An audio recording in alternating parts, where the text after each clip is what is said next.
नमस्कार, मैं doctor Vimmi Rastogi, lecturer geography, government inter college Moradabad. Students, I do welcome all of you to this class.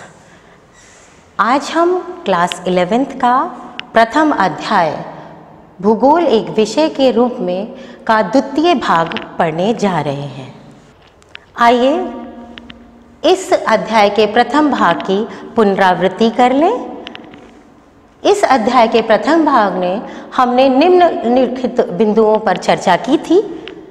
भूगोल क्यों पढ़ना चाहिए, भूगोल क्या है, भूगोल की उत्पत्ति कैसे हुई, भूगोल को वैज्ञानिक विषय क्यों माना जाता है और भूगोल का प्राकृतिक विज्ञान तथा सामाजिक विज्ञान से क्या संबंध है, इनके बारे में हमने जानकारी हासिल की थी। इस भाग में हम निम्न बिंदुओं पर चर्चा करेंगे। भूगोल का अध्ययन के उपागम, भूगोल की शाखाएं और भौतिक भूगोल का महत्व को समझेंगे। आइए देखते हैं भूगोल के अध्ययन के उपागम।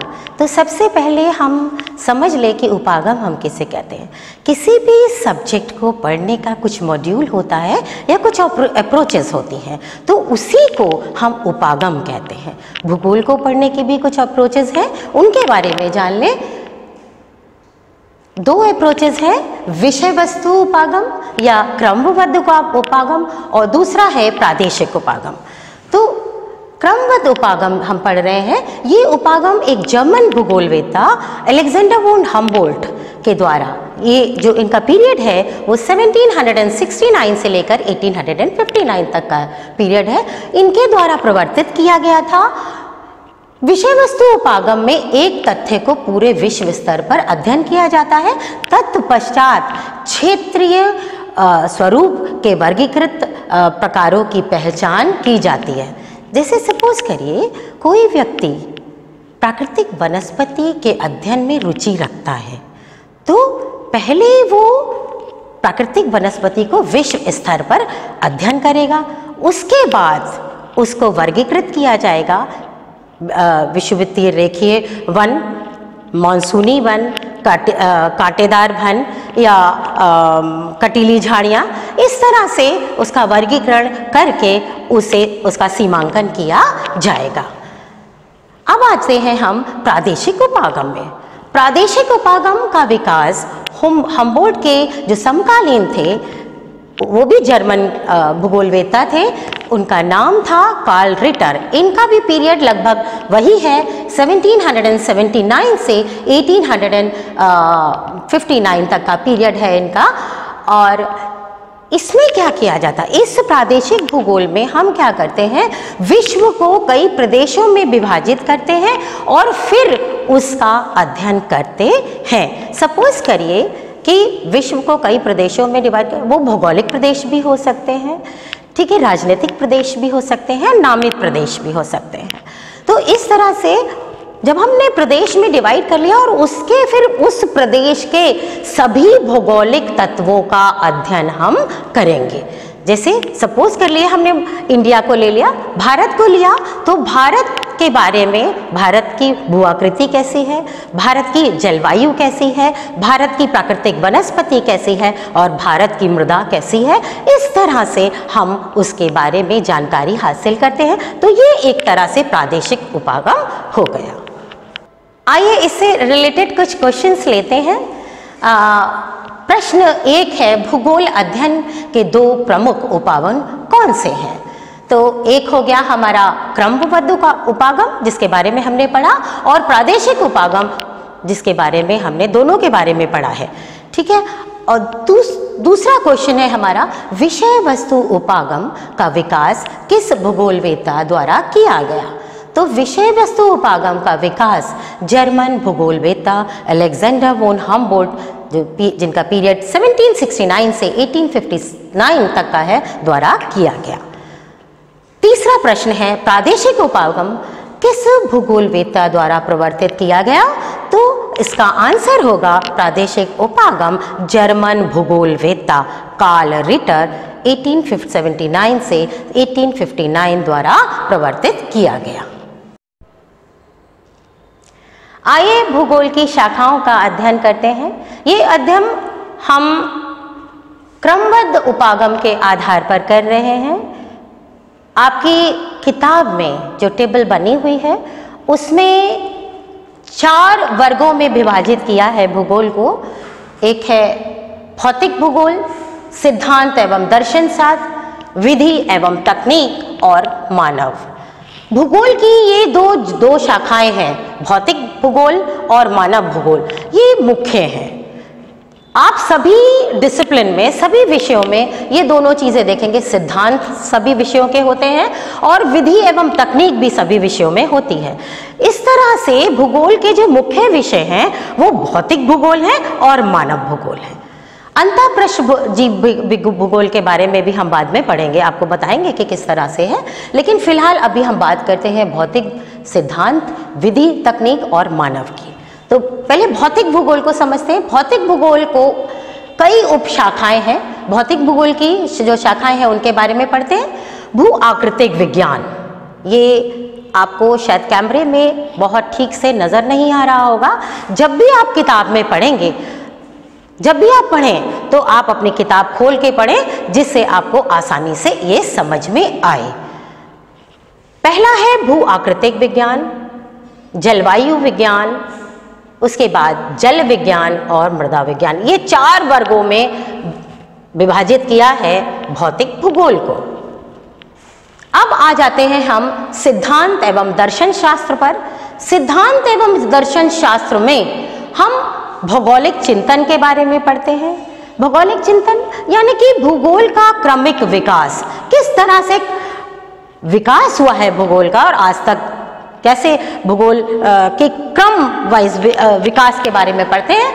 और दूसरा है मानव पारिस्थितिकी, जिसमें हम भूमि एवं मानव के पारस्परिक क्रियाओं के बारे में समझने की कोशिश करते हैं। अब आ जाते हैं विधि एवं तकनीक में। विधि एवं तकनीक को 4 वर्गों में विभाजित किया गया है। एक हो गया मानचित्र कला, जिसमें हम मानचित्र के बारे में अध्ययन करते हैं। मात्रात्मक तकनीक जो है, दूसरा जो है वो मात्रात्मक तकनीक है, उसमें हम स्टैटिस्टिकल डेटाज जो स्टैटिस्टिक्स से रिलेटेड है, सांख्यिकी से रिलेटेड है, वो उस डील करते हैं। क्षेत्रीय सर्वेक्षण विधि और चौथा है भू सूचना, जो कि भू सूचना को 3 वर्गों में विभाजित किया है, GIS, GPS और LIS। इसके बारे में डिटेल्ड स्टडी हम क्रमबद्ध तरीके से करेंगे।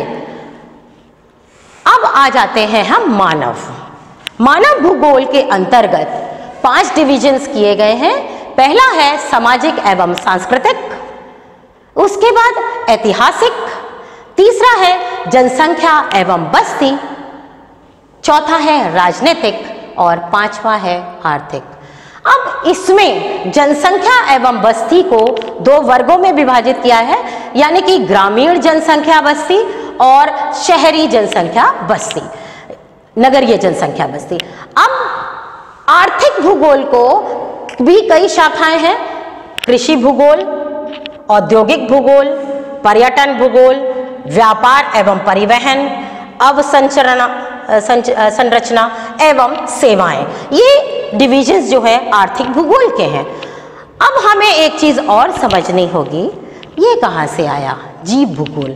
तो ये जो जीव भूगोल है वो भौतिक एवं मानव, ये भौतिक भूगोल एवं मानव भूगोल के अंतःपृष्ठ की वजह से इसका अभ्युदय हुआ है। तो जीव भूगोल के भी कई शाखाओं में विभाजन है। एक है पारिस्थितिकी, दूसरा है पादप भूगोल, तीसरा है पर्यावरण भूगोल और चौथा है प्राणी भूगोल। तो इसका अब एक एक करके हम अध्ययन करेंगे। आइए एक एक करके हम भूगोल की शाखाओं को समझते हैं जो कि क्रमबद्ध उपागम के आधार पर है। पहला है भौतिक भूगोल। भौतिक भूगोल के कई डिविजन्स हैं। पहला आता है भू आकृतिक विज्ञान, जिसमें ये भू आकृतियां, उनके क्रम व विकास एवं संबंधित प्रक्रियाओं का अध्ययन है। तो इसमें हम जो भी निर्मित चीजें हैं उनके बारे में, भू आकृतियां जो हैं उनके बारे में पढ़ते हैं। दूसरा है जलवायु विज्ञान। इसके अंतर्गत वायुमंडल की संरचना के बारे में पढ़ते हैं, मौसम तथा जलवायु के तत्वों के बारे में पढ़ते हैं, जलवायु के प्रकार एवं जलवायु प्रदेश का अध्ययन किया जाता है। अब आते हैं जल विज्ञान। ये धरातल के जल परिमंडल, जो परिमंडल है उसका, जिसमें समुद्र, नदी, झील तथा अन्य जलाशय सम्मिलित हैं तथा उनके मानव सहित विभिन्न प्रकार के जीवों एवं उनके कार्यों पर प्रभाव का अध्ययन किया जाता है। मृदा भूगोल। मृदा भूगोल में हम मिट्टी के बारे में पढ़ते हैं। यह मिट्टी के निर्माण से संबंधित है, मिट्टी के प्रकार से संबंधित है, उनके उत्पादकता स्तर को जानता है, मिट्टी के उत्पादकता को जानता है, वितरण और उपयोग आदि का अध्ययन से संबंधित है। मानव भूगोल को पढ़ते हैं। मानव भूगोल जो है उसके 5 डिविजन्स किए हुए हैं। सामाजिक एवं सांस्कृतिक भूगोल, इसमें हम समाज के योगदान से निर्मित सांस्कृतिक भूदृश्य का अध्ययन करते हैं। दूसरा है जनसंख्या एवं आदिवास भूगोल। इसके अंतर्गत हम जनसंख्या वृद्धि, उसके वितरण, घनत्व, लिंग अनुपात, प्रवास एवं व्यावसायिक संरचना आदि का अध्ययन करते हैं। जबकि आदिवास भूगोल में हम ग्रामीण और नगरीय आदिवासों का वितरण, उनका प्रारूप और अन्य विशेषताओं का अध्ययन करते हैं। तीसरा है आर्थिक भूगोल। ये मानव की आर्थिक क्रियाओं से रिलेटेड है, जैसे कृषि हो गया, उद्योग हो गया, पर्यटन हो गया, व्यापार, परिवहन एवं अवस्थापना तत्व एवं सेवाओं का अध्ययन इसमें किया जाता है। ऐतिहासिक भूगोल के बारे में पढ़ते हैं। ये ऐतिहासिक प्रक्रियाओं का अध्ययन करता है। जो भी ऐतिहासिक प्रक्रियाएं हैं जो भूगोल से रिलेटेड है उनके बारे में पढ़ता है। राजनीतिक भूगोल जनसंख्या के राजनीतिक व्यवहार को समझने के लिए सैद्धांतिक रूपरेखा विकसित करता है ये भूगोल। आइए इससे रिलेटेड कुछ क्वेश्चंस ले लेते हैं। आपका 3 क्वेश्चंस हमने पहले पढ़े थे। इसके बाद चौथा क्वेश्चन आपका आता है, भूगोल की 2 मुख्य शाखाएं कौन सी हैं? तो भूगोल की जो 2 मुख्य शाखाएं हैं वो है भौतिक भूगोल और मानव भूगोल। भौतिक भूगोल को इंग्लिश में हम फिजिकल ज्योग्राफी कहते हैं और मानव भूगोल को ह्यूमन ज्योग्राफी कहते हैं। 5वां प्रश्न, मानव भूगोल के अंतर्गत कौन कौन सी प्रमुख शाखाएं शामिल हैं? तो हमने पढ़ाई अभी सामाजिक एवं सांस्कृतिक भूगोल, आदिवास भूगोल, जनसंख्या एवं आर्थिक भूगोल, ऐतिहासिक भूगोल और राजनीतिक भूगोल। प्रश्न 6, भौतिक भूगोल की प्रमुख शाखाओं का वर्णन कीजिए। भू आकृतिक विज्ञान, जलवायु विज्ञान, जल विज्ञान और मृदा विज्ञान। जीव विज्ञान के बारे में पढ़ते हैं। जैसा कि मैंने पहले ही बताया था आपको कि भौतिक भूगोल और मानव भूगोल के अंतःपृष्ठ के कारण इसका अभ्युदय हुआ है। तो जीव भूगोल के बारे में जानकारी हासिल करते हैं। जीव भूगोल के कई शाखाएं हैं, उनके बारे में पढ़ते हैं। जीव भूगोल जो है इसमें पशुओं एवं उनके निवास क्षेत्र के भौगोलिक विशेषताओं का अध्ययन किया जाता है। वनस्पति भूगोल, ये प्राकृतिक वनस्पति का उसके निवास क्षेत्र में स्थानिक प्रारूप का अध्ययन है। तीसरा, पारिस्थितिक विज्ञान में हम प्रजातियों के बारे में पढ़ते हैं। इसमें प्रजातियों के निवास स्थिति क्षेत्र का वैज्ञानिक अध्ययन किया जाता है। पर्यावरण भूगोल के अंतर्गत संपूर्ण विश्व की पर्यावरणीय समस्याओं को लेते हैं हम, जैसे भूमिह्रास हो गया, प्रदूषण हो गया, संरक्षण हो गया आदि के बारे में हम जानकारी हासिल करते हैं। आइए अब हम पढ़ते हैं प्रादेशिक उपागम पर आधारित भूगोल की कौन कौन सी शाखाएं हैं। तो प्रादेशिक उपागम के आधार पर भूगोल को इन भागों में वर्गीकृत किया गया है। 4 भाग हैं, वृहद, मध्यम, लघु स्तरीय, प्रादेशिक, क्षेत्रीय अध्ययन। इसमें हम किसी क्षेत्र का वृहद अध्ययन करते हैं, मध्यम अध्ययन करते हैं और लघु तरीके से उसकी छोटी से छोटी इकाई का अध्ययन करते हैं। ग्रामीण इलाका नियोजन, उसका प्लानिंग तथा शहर एवं नगर नियोजन सहित प्रादेशिक नियोजन। तीसरा हो गया प्रादेशिक विकास और चौथा हो गया प्रादेशिक विवेचना और उसका विश्लेषण करना। आइए भूगोल की शाखाओं को इस टेबल में देखते हैं। प्रादेशिक उपागम के आधार पर जो टेबल बनी हुई है आपकी किताब में, वो उसका आप अध्ययन करिएगा। प्रादेशिक उपागम के आधार पर भूगोल को चार वर्गों में विभाजित किया है। प्रादेशिक अध्ययन, क्षेत्रीय अध्ययन, इसको हम 3 भाग करते हैं। स्थूल प्रादेशिक अध्ययन हो गया जिसमें हम वृहद अध्ययन करते हैं, मध्यम प्रादेशिक अध्ययन हो गया और ये सूक्ष्म प्रादेशिक अध्ययन हो गया, इसमें हम छोटी इकाइयों का अध्ययन करते हैं। प्रादेशिक विकास हो गया, प्रदेश के विकास से संबंधित। प्रादेशिक विश्लेषण हो गया और इसमें हम प्रादेशिक योजना, चाहे वो देश और ग्रामीण योजना होता है, और दूसरा है शहरी योजना। अब हमने क्रमबद्ध उपागम जब पढ़ रहे थे हम, तो 2 शाखाओं को देखा था जिनके बारे में मैंने ये बताया था कि ये हर विषय के अंतर्गत आती हैं, तो उनके बारे में हम पढ़ रहे हैं। दर्शन जो है वो सभी विषयों में आता है। भूगोल में जो दर्शन है उसके 2 भाग हैं। एक है भौगोलिक चिंतन, जिसमें हम भूगोल के क्रमबद्ध विकास को पढ़ते हैं, क्रमिक विकास को पढ़ते हैं, और दूसरा हो गया भूमि एवं मानव अंतर प्रक्रिया या मानव पारिस्थितिकी, जिसमें हम भूमि और मानव के बीच क्या अंतर संबंध है, भौतिक पर्यावरण और मानव के बीच अनुन्यासित जो संबंध है उसके बारे में अध्ययन करते हैं। विधि तंत्र एवं तकनीक दूसरा है। इसके 4 भाग हैं। एक हो गया सामान्य एवं संगणक आधारित मानचित्र, जिसमें हम कार्टोग्राफी के बारे में पढ़ते हैं, मानचित्र बनाने से रिलेटेड चीज़ों को समझते हैं। परिमाणात्मक तकनीक एवं सांख्यिकीय तकनीक, जिसमें हम डेटा कलेक्शन से संबंधित चीज़ों को पढ़ते हैं। उसमें हम मीन कैसे निकाला जाता है, मीडियन कैसे निकाला जाता है, मोड कैसे निकाला जाता है, और हिस्टोग्राम, बार डायग्राम कैसे बनाया जाता है डेटा कलेक्ट करके, इसके बारे में अध्ययन करते हैं। क्षेत्र सर्वेक्षण विधियाँ, किसी क्षेत्र का सर्वेक्षण करना, कई तरह की विधियाँ उससे क्षेत्र सर्वेक्षण से संबंधित है, उनके बारे में जानकारी हासिल करते हैं। चौथा है भू सूचना विज्ञान तकनीक। अब भू सूचना जो विज्ञान तकनीक है उसे हम 3 भागों में विभाजित कर रहे हैं। जैसे जियो इन्फॉर्मेटिक्स हो गई, ये भू सूचना विज्ञान तकनीक को जियो इन्फॉर्मेटिक्स कहते हैं। जैसे दूर संवेदन तकनीक, भौगोलिक सूचना तंत्र GIS, और वैश्विक स्थितीय तंत्र जिसे हम GPS कहते हैं। GPS के बारे में आप लोगों को आगे जानकारी मिलेगी। तो इस विश्लेषण, अब इसके बारे में विश्लेषण ये है हमारा कि उपर्युक्त वर्गीकरण भूगोल की शाखाओं को एक विस्तृत रूपरेखा प्रस्तुत करता है। भूगोल पाठ्यक्रम सामान्यतः इसी के ढांचे में बनाया एवं पढ़ाया जाता है, परंतु ये रूपरेखा एक दृष्टि से स्थैतिक है, क्योंकि किसी भी विषय की ये बाध्यता है कि वे नई सोच, नई समस्या, नए विधि तंत्र एवं नई तकनीकी के साथ अग्रसर हो।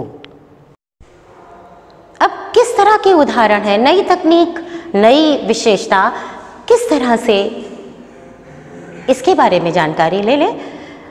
इसमें कुछ उदाहरण दिए हैं। हस्त निर्मित मानचित्र, पहले हस्त निर्मित हाथों से मानचित्र बनाए जाते थे, लेकिन अब संगणक मानचित्र बनाए जाते हैं। कंप्यूटर कार्टोग्राफी के अंतर्गत हम इनको बनाते हैं। इंटरनेट द्वारा व्यापक सूचनाएं उपलब्ध हैं के कारण विश्लेषण क्षमता में वृद्धि हुई है और इससे एनालिटिकल जो पावर है वो बढ़ी है। तीसरा है भौगोलिक सूचना तंत्र ने ज्ञान के नई परिदृश्यों को खोला है और जो है ग्लोबल पोजीशनिंग सिस्टम जो GPS है, बिल्कुल सही स्थिति को ज्ञात करने के लिए सुविधाजनक उपकरण है। किसी भी क्षेत्र की आप स्थिति घर बैठे जान सकते हैं। तो ये बहुत आसान हो गया है। भूगोल का क्षेत्र अब बहुत विशाल होता चला जा रहा है। भौतिक भूगोल का महत्व, अब लास्ट पार्ट जो हमारा है वो है भौतिक भूगोल का महत्व को समझते हैं। भौतिक भूगोल में भूमंडल, जिसमें हम भू आकृतियों, प्रवाह और उच्छावच के बारे में जानकारी हासिल करते हैं।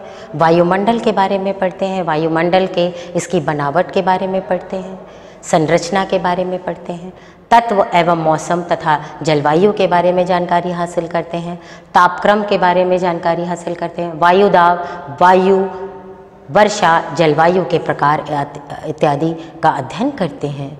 तीसरा है जलमंडल, समुद्र, सागर, झीलें तथा जल परिमंडल से संबंध तत्वों को पढ़ते हैं। जैव मंडल के अंतर्गत हम जीव के स्वरूप, मानव तथा वृहद जीव एवं उनके पोषण प्रक्रम जैसे खाद्य श्रृंखला, पारिस्थितिक प्राचाल एवं पारिस्थितिक संतुलन का अध्ययन सम्मिलित होता है।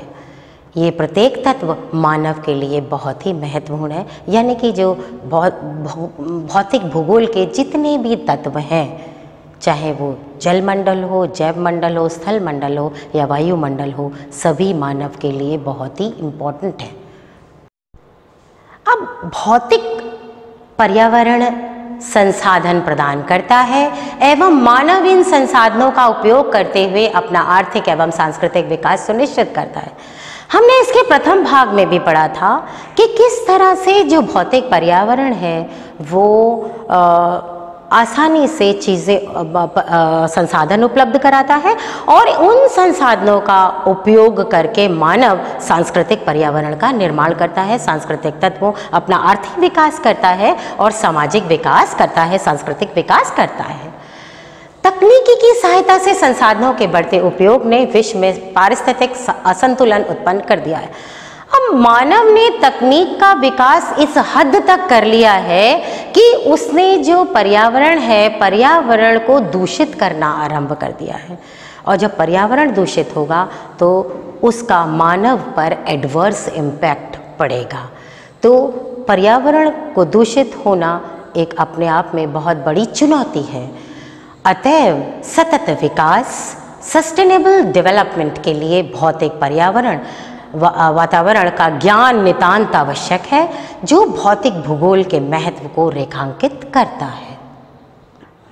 अब आपके लिए कुछ गृह कार्य है, कुछ क्वेश्चंस हैं जो आपको अब करने पड़ेंगे। एक एक करके मैं इन क्वेश्चंस को पढ़ती हूँ और उसका आंसर भी साथ साथ आप लोगों को बताती जाती हूँ। पहला क्वेश्चन है, भूगोल में दर्शन के 2 अंग कौन से हैं? तो इसका आंसर होगा भौगोलिक चिंतन और दूसरा होगा मानव पारिस्थितिकी। दूसरा क्वेश्चन है, प्रादेशिक भूगोल के विभिन्न शाखाएं कौन सी हैं? इसका आंसर है प्रादेशिक उपागम पर आधारित प्रादेशिक भूगोल की निम्नलिखित शाखाएं हैं।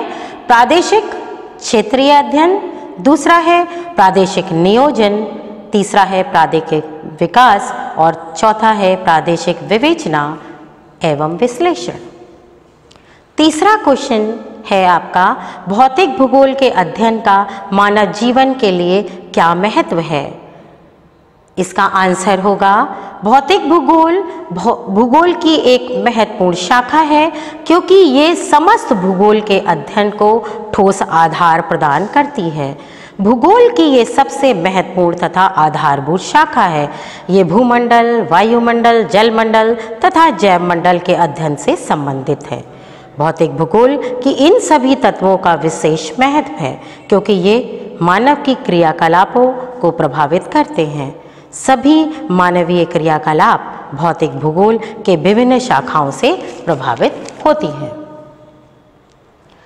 चौथा क्वेश्चन हमारा जो है वो है, मानव और प्रकृति के अंतर संबंधों के 3 बिंदुओं में स्पष्ट कीजिए। आपका आंसर होना चाहिए, मानव के अनुकूलन तथा अपरिवर्तन अर्थात मॉडिफिकेशन के माध्यम से प्रकृति के साथ समझौता किया है। ये फर्स्ट पॉइंट हो गया आपका। सेकंड पॉइंट होगा, मानव ने उच्च तकनीक एवं प्राकृतिक संसाधनों का समुचित उपयोग करके प्राकृतिक वातावरण में परिवर्तन किया है। तीसरा तीसरा जो पॉइंट होगा वो होगा तकनीकी के क्रमिक विकास के साथ मानव अपने ऊपर भौतिक पर्यावरण के द्वारा कसे हुए बंधनों को ढीला करने में सक्षम हो गया है। तकनीकी ने श्रम की कठोरता को कम करके क्षमता को बढ़ाया है तथा कार्य के दौरान अवकाश का प्रावधान किया है। अब हम पांचवा क्वेश्चन ले रहे हैं और पांचवा और आखिरी क्वेश्चन है ये आपका, हमें भूगोल विषय का अध्ययन क्यों करना चाहिए। ये मूल क्वेश्चन है, उसे देखते हैं। भूगोल का अध्ययन हमारे लिए आवश्यक है क्योंकि पहला पॉइंट, भूगोल के अध्ययन से हमें मानव समाजों में पाई जाने वाली विभिन्नताओं को समझने में आसानी होती है। इसे वैश्विक शांति और भाईचारों की भावना प्रबल होती है।